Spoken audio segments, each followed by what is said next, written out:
Ce livre vient de sortir et je dois dire que c'est l'un des meilleurs sur la finance que je recommanderais à celui qui veut passer de la précarité à la liberté financière. Alors je vais partager quelques leçons qui vont absolument transformer vos finances pour toujours. Je partage l'avis du premier chapitre de cette vidéo. La pauvreté, c'est nul. Incroyable mais vrai, beaucoup le nient et j'en faisais partie. Très souvent, on entend que l'argent n'achète pas le bonheur. En général, deux types de personnes disent ça. Ceux qui sont fauchés et ceux qui ne l'ont jamais été. Les gens sans argent disent « l'argent ne rendrait pas heureux », regardez les riches, ils sont déprimés. A l'inverse, ceux qui n'ont jamais été fauchés ignorent en main ce que c'est de cumuler 3 emplois pour payer les factures, manquer des moments clés avec leurs enfants à cause du travail, stresser pour un pneu crevé, un bras cassé, tomber malade ou rater des activités faute d'argent. D'après mon expérience, ayant été fauché puis proche de la liberté financière, je peux affirmer qu'il vaut mieux avoir de l'argent que non, pour toutes ces raisons que je viens de mentionner. Et si tu te dis, tu sais que c'est d'une certaine manière mieux de vivre de chèque en chèque et de toujours devoir stresser à propos de l'argent, ce n'est pas le cas. L'argent est un outil, bon ou mauvais selon ton usage. Si tu considères cela comme un outil, tu voudras le meilleur pour être efficace, acheter une meilleure nourriture et réduire ton stress, ce qui te rend plus sain. Avoir plus de temps pour pouvoir, par exemple, voir tes enfants grandir et tout ça. C'est quelque chose avec lequel je luttais avant. Et je pense qu'on doit tous arrêter de glorifier le fait d'être fauché. L'argent peut résoudre beaucoup de problèmes et faire beaucoup de bien, ce qui nous amène à seuls les pauvres pensant que le système est truqué. Si tu penses que le système est truqué, tu risques d'y rester coincé toute ta vie. Franchement, c'est un peu une arnaque. Si tu fais ce que tout le monde fait, et que tu joues le jeu, mais que tu joues simplement dans une sorte de mauvais jeu, un jeu que tu ne peux physiquement pas gagner. Parce que tu commences d'abord déjà endetté, puis tu grimpes sur les échelons de l'entreprise. Et chaque fois que tu gagnes plus d'argent, tu dépenses plus d'argent. Oui, c'est un peu truqué si tu trouves. Mais si tu penses que le système en général est truqué, alors tout ce que tu fais, c'est dire que tu n'as aucun pouvoir et donc aucune responsabilité. Il est normal que je me détende sans chercher à changer ma vie, car même si je le voulais, je ne le pourrais pas. Avec cette approche, tu n'atteindras jamais l'indépendance financière. Mais si tu assumes l'entière responsabilité du bon, du mauvais, du pire, du travail, de la santé, de tout, même si une partie ne dépend pas de toi, et tu te dises simplement « je vais tirer le meilleur de cette situation, et je sais que je peux changer ma vie ». J'ai vu beaucoup de gens partir de situations pires que la mienne et atteindre des vies meilleures que ce dont je rêve. Je l'ai vu arriver tellement de fois, alors pourquoi pas moi? Et peut-être que, même si je n'arrive pas à un tel extrême, je dois au moins essayer. Si tu crois que le système est trop truqué, tu échoueras. En suivant ces règles, tu n'auras sans doute jamais d'argent. Blâme tout le monde pour ta situation, dépense tout et n'économise rien. Essaie de t'enrichir rapidement, ne fais pas confiance à l'investissement, essaie d'impressionner les autres avec des choses qui te font paraître riche. Renonce à ton pouvoir et accepte d'être pauvre à vie. Sinon, tu devras suivre les règles des riches. Prends la responsabilité de ta situation. Économise et investis un pourcentage de chaque euro que tu gagnes.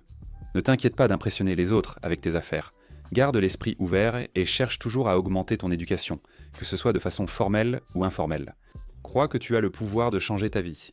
Selon les règles que tu suis, tu auras un résultat très, très différent. Être moyen, ce n'est bien que rarement. L'Américain moyen doit 96 000 $. 56% des Américains n'ont pas assez d'épargne pour une urgence de 1 000 $. 49% des Américains ne pourront jamais prendre leur retraite confortablement. Alors, que font les Américains moyens? Cela les mène à une situation financière catastrophique. Honnêtement, si vous êtes un comme moi, ce n'est pas si difficile. Tout le monde a un ami qui nous apprend ou nous tire vers le bas. Non, et run et j'aime faire la fête. Ils utilisent ici une analogie géniale qui m'a marqué. Et c'est comme l'idée des crabes dans un seau, où si vous mettez des crabes dans un seau, vous n'avez en fait pas besoin de mettre un couvercle. Parce que les crabes vont en fait attraper les autres et les tirer vers le bas pour les empêcher de sortir et de s'échapper. Et très souvent, c'est ce que peut être notre groupe d'amis, où il y aura des personnes qui ne veulent pas que vous vous mettiez en forme, que vous mangiez sainement. Pour gagner plus, devenir libre financièrement, car cela montre ce qu'ils ne font pas. C'est ça, pas. Ils diront « Oh, ça doit être sympa d'avoir de l'argent, profite, vis un peu ». Ils trouveront toujours des raisons pour t'empêcher de progresser et de t'améliorer. Et si tu as ce genre d'amis, simplement prendre conscience de certaines choses qu'ils font peut vraiment t'aider à ne pas te laisser autant influencer par eux, parce que ça arrive. Il faut aussi observer ce que fait l'Américain moyen, qui dépense. À chaque augmentation, il dépense plus, s'endette compte par carte, n'ont pas de budget et n'épargnent pas pour la retraite. Ils passent leurs soirées et week-ends à regarder la télévision, sortir, dépenser, boire ou faire n'importe quoi. Beaucoup d'habitudes courantes mènent aux mêmes statistiques. Faites comme tout le monde, choisissez la facilité. Si vous souhaitez changer, suivez les prochaines étapes de ce livre pour être différent des autres. Avoir un emploi est risqué, peut-être pas autant que cela, mais tout de même. Je ne critique pas les emplois, mais je souhaite partager des idées. En 2023, environ 40 millions d'Américains ont perdu leur travail. Mais je pense que les gens ont ce faux sentiment de sécurité parce qu'ils ont un emploi qui les paye toutes les 2 semaines ou peu importe. Ils ont une stabilité dans leur vie, ce qui est en partie vrai. Mais ils peuvent aussi vous licencier quand ils le veulent. Qu'est-ce que tu vas faire? Tu vas me virer? Non, je t'ai déjà viré. Tu ne contrôles pas si l'entreprise fait faillite, si ton patron te licencie ou change, tu n'as aucun pouvoir là-dessus. Avoir un seul emploi est risqué car tous tes revenus dépendent d'une seule source. Si elle disparaît, tout s'envole. Les dettes s'accumulent, tu perds ta maison, tout arrive. Si cette seule source de revenus disparaît, c'est tellement risqué. Il n'y a rien de sûr quand tu échanges ta vie, ton temps contre de l'argent. C'est comme un piège, où cette stabilité, cette sécurité vient avec ce 9 à 5. Mais aussi l'assurance que l'indépendance financière sera bien plus difficile à atteindre. En fait, tu prends un risque important que tu préfères ignorer. Et c'est pourquoi ils enseignent dans ce livre d'avoir plusieurs sources de revenus, et c'est comme ça que tu peux atteindre l'invincibilité financière. Avant qu'on entre dans certains des détails concrets de ce qu'il faut vraiment faire, ils abordent cette idée que je trouve super importante, qui est l'impuissance apprise. Dans les années 60, une expérience a placé 2 groupes de chiens dans une cage avec des décharges électriques, sans issue possible. En même temps, ils avaient aussi des chiens dans une autre cage, et la seule façon d'arrêter les décharges était d'appuyer sur un bouton. Ces chiens ont compris. Ensuite, dans la phase suivante de l'expérience, on les met dans une pièce séparée par une cloison où le sol envoie des décharges électriques par intermittence. Maintenant, les chiens qui avaient appris auparavant qu'il y avait un moyen d'échapper à cette douleur ont fini par comprendre qu'ils pouvaient en sauter par-dessus la cloison. Mais les chiens qui n'avaient pas appris cela, auparavant impuissants, ne sautaient pas la cloison même s'ils pouvaient s'échapper. Ils ont appris l'impuissance, comme beaucoup d'entre nous, surtout si nous avons grandi dans un contexte où nous nous sentions impuissants. Parfois, nous en arrivons au point où nous n'essayons même plus de faire quoi que ce soit de différent. Le passé ayant été si difficile, nous renonçons à notre autorité et à notre pouvoir d'agir. Nous pensons que ça échouera quoi qu'on fasse. Et si vous êtes dans cette situation, que vous avez en quelque sorte appris cette impuissance et que vous avez abandonné, pensant que tout est contre vous, les choses n'iront sans doute jamais mieux et empireront jusqu'à ce que vous appreniez à franchir cette barrière. Parfois, c'est nécessaire. Si cela vous plaît et vous apporte de la valeur, cela aide vraiment la chaîne. Si vous laissez un like et que vous vous abonnez, je ne le demande jamais, mais ça aide Break It Down. Ils en parlent dans le livre. J'ai aussi appris cela grâce à James Clear et son livre Atomic Habits, qui a changé ma vie. Et c'est simplement l'idée de prendre de grands objectifs et des choses que vous essayez de faire, puis de les décomposer en toutes petites étapes réalisables et en petites habitudes. Vous pouvez ainsi faire cela régulièrement sur le long terme et vraiment progresser. Profitez de 15% de réduction sur comment augmenter réellement votre valeur. Donc si vous pensez que vous n'êtes pas payé à votre juste valeur, ce que j'ai ressenti pendant des années, il s'avère que vous êtes payé à votre juste valeur. Et si vous n'augmentez pas votre valeur pour l'économie, cela va se refléter dans ce que vous gagnez. Il ne s'agit pas de votre valeur personnelle, mais de celle pour les autres et l'économie. Que ce soit juste ou non, cela semble simplement être la façon dont ça fonctionne. Alors comment pouvez-vous réellement augmenter votre valeur? Lire un livre chaque semaine? Je l'ai fait honnêtement, c'était très difficile, mais c'est là que j'ai le plus changé ma vie. On ne sait jamais quelle page ou quel paragraphe d'un livre ou une vidéo comme celle-ci sera le catalyseur, celui qui vous fera changer de direction, ne serait-ce que d'1 degré. Dans 5 ans, vous serez différent. Commencez donc à apprendre en écoutant des podcasts ou vidéos de personnes plus expérimentées. Suivez des cours en ligne, soyez créatifs et combinez vos compétences pour créer une offre à forte valeur ajoutée. Rendez-vous indispensable au travail. Si vous le faites, votre patron pourrait avoir plus de mal à vous licencier et être plus enclin à vous accorder une augmentation. Trouvez de nouvelles voies, travaillez davantage le soir et le week-end et expérimentez pour essayer de devenir entrepreneur. Parce que surtout avec les entreprises en ligne, il n'y a littéralement aucune limite à votre réussite. Économisez 95% de vos revenus. L'un des auteurs, Adrien, a expliqué comment il vivait à l'époque. Je crois que c'était dans un van ou un camping-car. Il a passé 1 an en tant que nomade numérique minimaliste avec du Wi-Fi seulement quelques jours par semaine. Et il a pu économiser 95% de ses revenus cette année-là. Et ça, c'est absolument bouleversant. Ce n'est pas une question d'argent. Si vous gagnez 20 $, de l'heure et achetez un latte Starbucks à 10 $, vous n'avez pas seulement payé 10 $ pour ce latte. Vous avez passé 30 minutes à acheter ça et avec les taxes, vous avez dépensé plus. C'est déprimant, évitons-le. Mais 100 $ au bar, équivalent à 5 heures de votre vie. La nouvelle voiture ne coûte pas 500 $ par mois, c'est 25 heures de votre vie pour la voiture, et ça chaque mois. Quand j'ai commencé à voir chaque achat comme un échange de X heures de ma vie contre cet objet, j'ai commencé à cuisiner chez moi. J'avais une vieille Honda Civic d'occasion que j'avais payée comptant et qui ne coûtait presque rien à conduire. J'ai cessé d'acheter des vêtements, d'aller au restaurant et de tout faire. Parce que j'ai compris que je n'irais pas travailler 1 heure juste pour avoir ce t-shirt. Je ne le veux pas à ce point, je veux ma vie. Quand tu prends conscience de ça, tout change. Prends un colocataire et un petit boulot. Encore une fois, il parle du fait que prendre une seule décision peut complètement transformer ta vie. Et c'est littéralement ce que j'ai fait cette semaine avec certaines décisions que je prends concernant le logement. Donc, c'était vraiment le bon moment pour lire ça. Cela évoquait que le loyer moyen aux États-Unis est de 2000 $ et tu paies ce montant chaque mois, mais si tu prends un colocataire, ça descend à 1000 $. Ça peut complètement changer ta vie.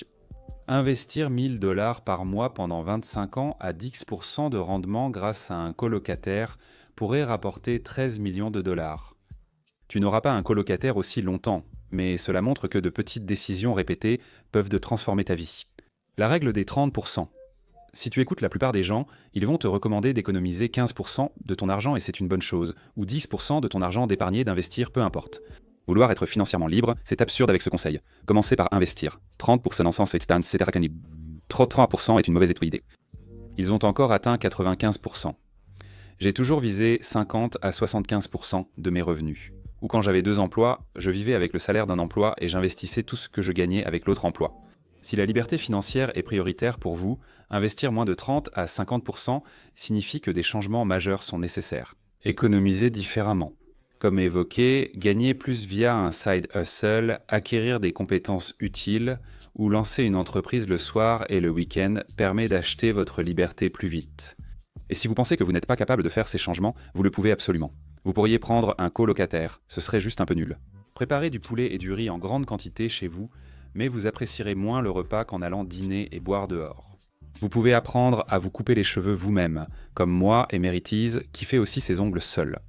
Vous pourriez arrêter de regarder Netflix et commencer à gagner de l'argent le soir et le week-end. Donc c'est totalement votre choix. Si vous dites être trop fauché pour investir, c'est souvent un choix. Cela ne signifie pas que ce sera facile. C'est extrêmement difficile de faire beaucoup de ces choses, mais encore une fois, c'est votre choix. Et cela signifie que la liberté est entièrement entre vos mains. Lucifer ou la liberté, regardez toute la série Lucifer d'un coup. Je ne l'ai jamais vue, d'ailleurs, cela vous prendrait 2 jours, 1 heure et 57 minutes. En disant ça, je me rends compte que j'ai regardé Friends au moins 3 fois. Mais Adrien, l'un des auteurs de ce livre, raconte comment il a passé un certain temps à rédiger des avis sur des produits d'Amazon. Il a gagné 15 000 $ en faisant des critiques vidéo sur Amazon d'objets déjà achetés chez lui. Ce side hustle existe toujours pour gagner de l'argent. Et 2 ans plus tard, au cours des 30 derniers jours, il avait encore gagné 2500 $ rien que sur ces vidéos qu'il avait faites il y a 2 ans. Il aurait pu juste rester à regarder Netflix. J'ai arrêté de regarder des séries télé car j'ai réalisé le temps perdu devant des séries comme Friends ou The Office avec leurs innombrables épisodes. Donc j'ai à peu près arrêté tout ça. Et c'est à ce moment-là que mon entreprise a commencé à bien marcher, quand j'ai arrêté de regarder Netflix en boucle et que j'ai commencé à, disons, jouer. Comme le vrai jeu de Monopoly qui est la vie. Tu ne peux pas utiliser ta carte de crédit sans la rembourser entièrement chaque mois. C'est parce qu'en moyenne, aux États-Unis, les gens ont 6 500 $ de dette de carte de crédit à un taux d'intérêt de 23%. Ce qui signifie que l'Américain moyen jette environ 1 400 $ par an, ou sur une période de 25 ans, 156 000 $. Si tu ne peux pas rembourser cette carte chaque mois, détruis-la et passe à autre chose, quand ta situation financière te permet de profiter des avantages sans subir les inconvénients. Je sais que c'est extrême et que certains en ont besoin, mais pour vraiment changer, il faut aller jusque-là. Ça signifie peut-être travailler plus pour ne pas dépendre d'eux, même si cela implique de renoncer à ce que tu aimes. Il répète souvent dans le livre qu'aucun diplôme facile ne rapporte beaucoup d'argent. Tout ce qui en vaut la peine demande des efforts. Il faut beaucoup sacrifier ou donner de soi-même, son sang, sa sueur, ses larmes. Rien n'est si facile. Et je pense que la plupart des gens choisissent en fait la facilité, c'est-à-dire lire un livre et ensuite se sentir mieux. Tu te sens motivé pendant un jour ou deux, puis tu ne fais vraiment rien. Et puis, tu sais, quelques semaines plus tard, tu lis un autre livre, ou 1 ou 2 mois plus tard, tu lis encore un autre livre. Tu regardes des vidéos comme celle-ci, tu t'enthousiasmes pendant quelques jours, mais tu ne fais jamais rien. Si tu n'appliques pas ce qui est dans cette vidéo, rien ne changera, je le sais. Je l'ai fait pendant des années. J'écoutais juste des livres, des podcasts et des vidéos, et je ne passais jamais vraiment à l'action. Et puis j'ai commencé à passer à l'action parce que je me suis en quelque sorte autoconditionné. C'est devenu ma façon de penser. C'est alors que j'ai cessé de dépenser autant et sacrifier beaucoup, même mon temps, durant des années. Avec du recul, c'est mon meilleur échange. Si cela vous plaît, consultez le livre ci-dessous et regardez cette belle vidéo ici. L'algorithme pense vraiment que ça va vous plaire.